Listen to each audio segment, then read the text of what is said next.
ganteng terus. Ngejreng sih. Oke, Mitra penasaran ya tentang pajak. Oke, baik, ini giliran Oke, silakan saya, ya? Mbak Desina, silakan. Iya, tadi kan sebelumnya kita sudah menyampaikan terkait NIK NPWP ya. Iya. Nah, sekarang kita masuk ke gimana sih metodenya untuk pelaporan SPT tahunan. Nah, di sini yang utama sebenarnya dari pelaporan SPT tahunan itu harus diisi dengan benar, lengkap dan jelas. Iya. Seperti itu. Nah, di sini bisa disampaikan secara langsung ke KPP terdaftar atau bisa dapat langsung dilakukan secara online. Hari gini ya, masa iya langsung datang ke kantor pajak? Ya kan, semua serba online kan? Betul. Nah, khusus untuk wajib pajak yang sudah pernah lapor SPT secara online, di sini tidak lagi diperkenankan untuk lapor secara manual. Dan wajib pajak yang masih melaporkan secara manual, di sini dihimbau untuk melaporkan SPT tahunan, PPh orang pribadi secara online. Karena memang lebih praktis, di sini juga mudah ya, bisa dilakukan di mana saja dan kapan saja. Jadi buat kaum mageran, buat kaum selonjoran, ini kayaknya cocok banget seperti itu. Nah, kira-kira nih manfaat pelaporan SPT tahunan ini apa saja sih? Yang pertama, secara online ya tadi ya. Yang pertama tentunya mempermudah proses perekaman data SPT ke dalam database DJP. Lalu yang kedua, di sini mengurangi waktu perjalanan dan kemacetan yang harus ditempuh oleh wajib pajak ke KPP Pratama seperti itu. Jadi no macet-macet lagi, bisa dilakukan di rumah seperti itu. Lalu kemudian di sini tentunya dapat mengurangi antrian pajak di KPP Pratama saat masa pelaporan pajak. Apalagi nih Bang Betot, Lola. Ini kalau Maret-Maret gini biasanya kantor pajak kalau dulu itu penuh loh, rame banget orang mau lapor SPT tahunan. Sampai pernah ada wajib pajak yang pingsan katanya karena susah napas. Karena ada yang bau gitu kan, ada yang bau badan, mungkin ada yang belum mandi kan. Belum mandinya jangan ke saya dong, belum mandinya ke saya. Ini kayaknya lagi ngingetin.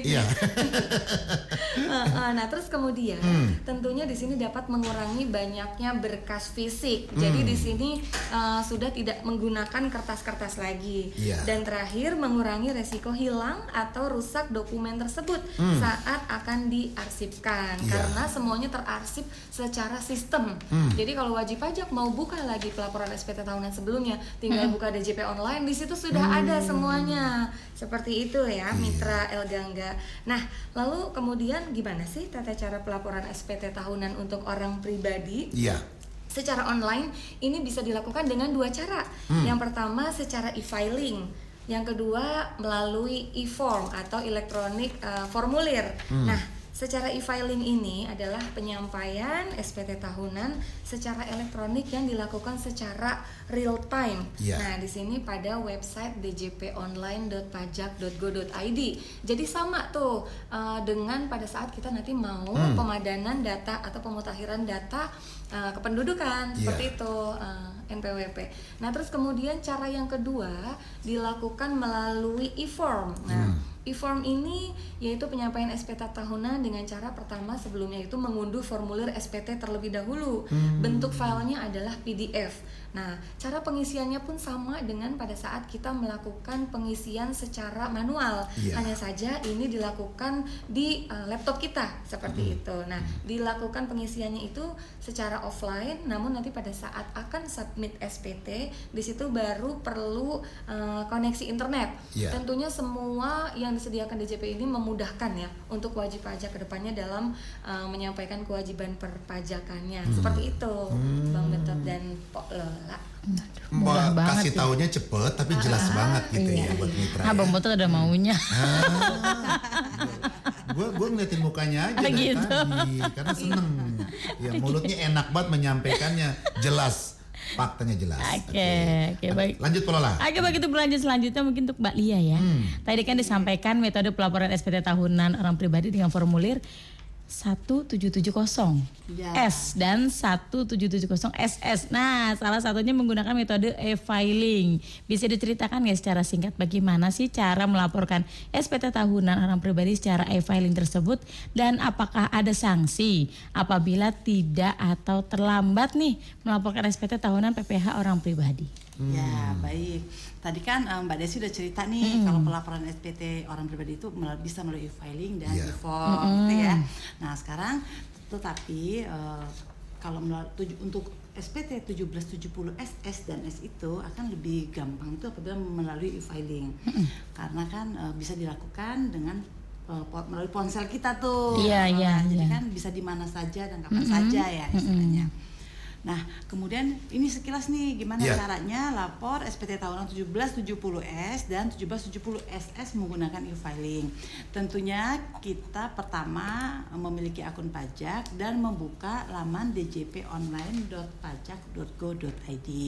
Jadi semuanya ke sana semua ya untuk layanan perpajakan itu kita harus mengakses lamannya DJP Online. Nah, kemudian kita akan memasukkan NPWP, password dan kode keamanan. Di sana di laman tersebut, kemudian kita akan klik login. Nah, setelah kita klik login, kita akan berada di menu beranda utama wajib pajak yang login tadi. Nah, kemudian di sana kita bisa klik pilihan lapor dan pilih layanan e-filing, kira-kira seperti itu. Kemudian kita akan klik buat SPT, nanti akan muncul beberapa pertanyaan terkait status wajib pajak yang harus dijawab untuk mendapatkan atau menentukan jenis formulir SPT tahunan WP tersebut. Jadi sistem akan menentukan, oh ternyata wajib pajak ini menggunakan SPT 1770S atau 1770SS, kira-kira seperti itu. Nah, itu WP yang akan menentukannya. Nah, kemudian setelah formulirnya tampil, kemudian wajib pajak akan mengisi data formulir yang berisi tahun pajak dan status SPT normal. Kemudian kita klik langkah selanjutnya, kita isi SPT kita sesuai dengan formulir bukti potong dari pemberi kerja. Kemudian kita akan melakukan langkah-langkah sesuai dengan panduan pada e-filing tersebut. Nah, terakhir jika sudah terisi semua data-datanya, akan muncul ringkasan SPT dan wajib pajak akan mengambil kode verifikasi. Di sana ada petunjuknya Bank Betot dan Lola. Jadi kita klik di sini mengambil kode verifikasi, kemudian kode tersebut akan dikirimkan oleh sistem ke email atau nomor ponsel dari wajib pajak yang terdaftar sebelumnya gitu ya. Nah, kemudian setelah itu kita masukkan kode verifikasi, kemudian kita klik kirim SPT. SPT-nya kita kirim dan akhirnya laporan terekam SPT pada sistem DJP dan sistem DJP akan memberikan bukti penyelesaian laporan yang akan dikirimkan melalui email kepada wajib pajak masing-masing. Nah, kemudian kan tadi pertanyaan nih, ada sanksi nggak sih gitu ya kalau nggak lapor SPT? Nah, kondisi ini sebenarnya memang sering terjadi ya. Terkadang kan wajib pajak itu banyak faktor yang menentukan mengapa hal ini sering terjadi. Terkadang wajib pajak lupa, terkadang wajib pajak itu berubah klasifikasi usaha tadi seperti kata Mbak Desi, pertama kerja kemudian berhenti gitu ya, sehingga merasa perlu nggak sih saya itu lapor SPT gitu ya. Nah, jadi kasus-kasus seperti ini banyak terjadi, tetapi wajib pajak tetap harus melaporkan SPT tahunan orang pribadi. Nah, kemudian dalam hal terjadi keterlambatan, maka tentunya ada sanksi ya. Tentunya aturan itu kan dibuat tuh biar diikuti, dan apabila tidak diikuti tentu ada sanksi yang mengikutinya. Nah, sanksinya itu apa? Berupa denda kepada wajib pajak sebesar 100.000 rupiah atas keterlambatan itu. Jadi jangan sampai telat lah ya.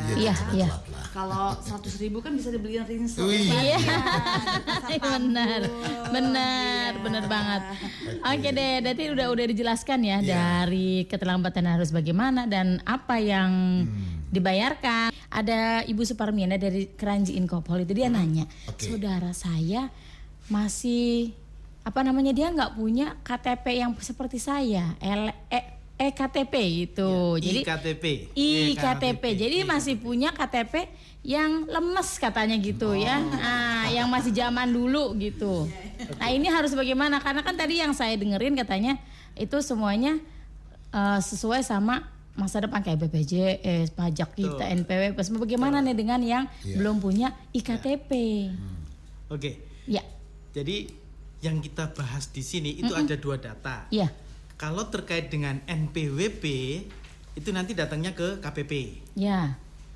Kemudian kalau terkait dengan KTP atau NIK tadi nanti datangnya ke layanan Dukcapil yang terdekat. Nah, terkait dengan tadi belum punya IKTP Iya. itu silahkan datang ke Dukcapil. Nanti di sana tinggal mengisi formulir, kemudian ada satu proses di sana untuk dibuatkan KTP-nya. Nah, dan untuk Dukcapil kemarin kita koordinasi dengan teman-teman di Dukcapil itu ada satu yang baru namanya KTP digital. KTP digital itu diinstalnya di HP. Kalau nanti sudah padan, sudah sinkron, begitu kita punya KTP digital, itu otomatis NPWP-nya muncul di HP kita. Otomatis BPJS-nya muncul di kita. Nah, bagaimana untuk menginstalnya dan seterusnya? Silahkan datang ke Dukcapil untuk urusan KTP. Oke, berarti yang pertama adalah langsung datang ke Dukcapil ya. Betul. Jadi bisa dijelaskan semua.